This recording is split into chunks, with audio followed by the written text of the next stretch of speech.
Baru-baru ini, Maya Estianty menjalani operasi batu empedu yang kondisinya sempat bikin ketar-ketir anak dan suaminya. Lantas seperti apa kondisi Maya Estianty sekarang pasca operasi batu empedu?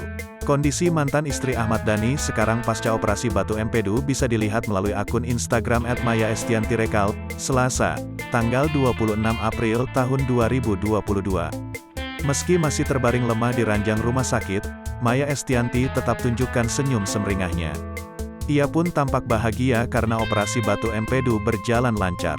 Ia juga mengungkapkan bahwa saat ini sedang masa pemulihan pasca operasi batu empedu.